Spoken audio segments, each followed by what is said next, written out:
살고 싶은 도시 생생도시 안산 단원을 김남국입니다. 보건복지부 차관님께 좀 질문드리고 싶은데요. 네. 86항의 발달장애인 권리 보장 및 지원에 관한 법률 일부 개정안입니다. 이 법안을 보고 정말 반갑다라는 그런 생각이 들었습니다.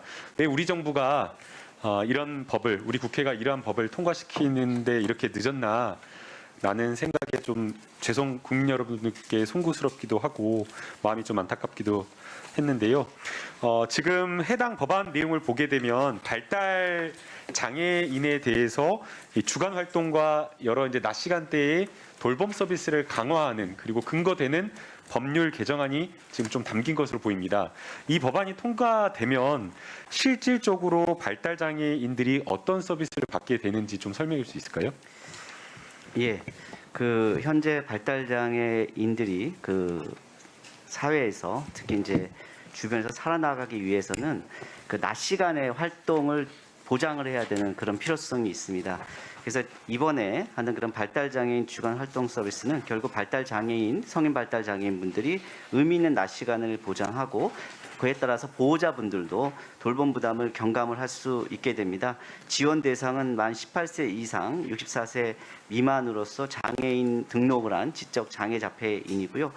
그래서 보통 한 기본형 월 100시간 정도 또 단축형 월 56시간 정도로 해서 그분들에 대해서 주간 활동 서비스 제공기관이 그러한 다양한 프로그램을 제공을 해서 말씀드린 것처럼 결국 보호자도 돌봄 부담을 경감을 하고 또 발달장애인도 낮 시간이 보장되는 그런 측면에서 중요한 급여가 추가된다고 볼 수 있습니다. 예, 굉장히 중요한 법안이 이번에 통과가 되는 것으로 이렇게 생각할 수 있을 것 같은데요. 지금까지는 정말 발달 장애 아동을 둔 부모님들께서 낮 시간 동안에 아이나 또 성인이 된 자식을 어디다 안전하게 맡기고 일을 나갈 수가 없어서 안타까운 선택을 하는 그런 경우가 계속 이어졌던 것 같습니다. 그래서 네, 맞습니다. 예, 이 법안이 정말 제대로 좀 정착될 수 있도록 노력을 해야 되는데요.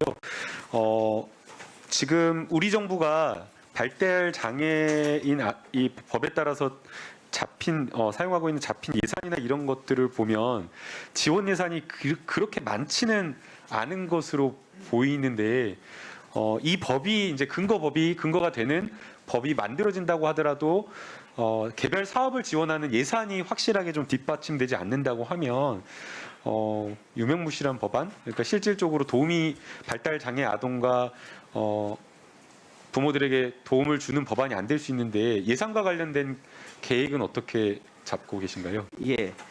주간 활동 서비스를 포함해서 현 정부 들어서 19년에 저희가 발달장애인 지원안 관련된 예산들이 총 9개 항목에 427억 원 정도 되었었는데요. 21년도에는 1,523억 원 정도로 늘어나긴 늘어났습니다. 물론 현재 발달장애인 부모님들의 기대 수준에는 미치지 못합니다만 이런 발달장애인 주간 활동 서비스라든지 활동 보조 사업들을 계속적으로 이제 늘려나간다고 한다면 조금 더 우리가 현 정부 내에서 발표했던 발달장애인 대책들에도 어떤 적합한 수준이 될 수 있도록 그렇게 될 것이고요. 열심히 노력하도록 하겠습니다. 예. 의원님들께서 많은 관심 부탁드립니다. 네, 국회 차원에서도 노력을 하겠습니다. 결국 이러한 어떤 근거법을 마련했다고 하더라도 예산이 확실하게 좀 대폭 증액되지 않는다라고 하면 실질적인 서비스를 받는 부분에 있어서 소외감이나 또 차별을 받게 되는 그런 어떤 가정이 또 발생할 수 있기 때문에 그런 지점 없도록 좀 노력해 주시면 좋겠습니다. 네, 알겠습니다. 아울러서 지난 5년간 경찰청 자료를 보면 지난 5년간 발달장애 아동이 실종된 건수가 8천여 건이 넘는다고 합니다. 그리고 안타깝게도 돌아오지 못하는 그런 건수도 훨씬 더 많은데요. 이런 부분에 대해서 실종과 관련된 부분에 대해서 지원하는 사업, 실종되었을 때 아이를 찾기 위한 그런 어떤 사업과 관련된 부분에 대해서도 노력을 해달라라고 지원을 해달라라고 이제 발달 장애 가정에서 많이 호소를 하는데 그런 부분에 대한 어떤 사업이나 예산은 좀 부족한 것 같습니다. 혹시 그런 어떤 계획이나 이런 게 있을지 여쭈고 싶습니다. 예, 현재 발달 장애인 특히 아동이나 분들의 실종에 있어서는 현재 아동과 같은 카테고리에서 이렇게 보호를 하고 있습니다만 그 발달장애인 부모님들이나 발달장애에서 좀 별도로 전문화시켜서 해야 된다는 목소리들이 높기 때문에 이걸 좀 분리해서 한번 검토를 지금 현재 하고 있습니다. 그렇게 된다면 좀 예산도 늘어나고 또 발달 장애인 분들의 어떤 실종 사건에도 적극적으로 대응할 수 있지 않을까 그렇게 생각이 듭니다. 지금 발달 장애인을 위한 주간 활동 서비스라든지 활동 지원 서비스 못지않게 실종 아동에 대한 세심한 케어가 필요하다라고 예. 부모님들께서 이야기를 하고 있습니다. 네. 발달 장애인 같은 경우, 아동 같은 경우에는 의사 표현이나 이런 부분에 있어서 아무래도 서툴고 또 여러 가지 부분에 있어서 다시 찾는 게 통계적으로도 굉장히 어렵기 때문에 이런 부분에 있어서 다른 아동과 동일하게 이렇게 실종 사건을 처리하는 것은 적절하지는 않다라고 보이고요. 보건복지부에서 하기 전에 예방할 수 있는 어떤 그런 시스템적인 어떤 제도, 그리고 또 필요하다고 하는 경우에는 경찰청이나 관계 부처와 또 협의해가지고 이 발달장애 아동을 더 적극적으로 좀 찾아 나갈 수 있는, 빠르게 신속하게 대응할 수 있는 그러한 어떤 제도도 좀 준비를 해주셨으면 하는 바람입니다. 예, 의원님 말씀 유념해서 제도 개선 방안을 적극 검토하도록 하겠습니다. 네, 이상입니다. 감사합니다.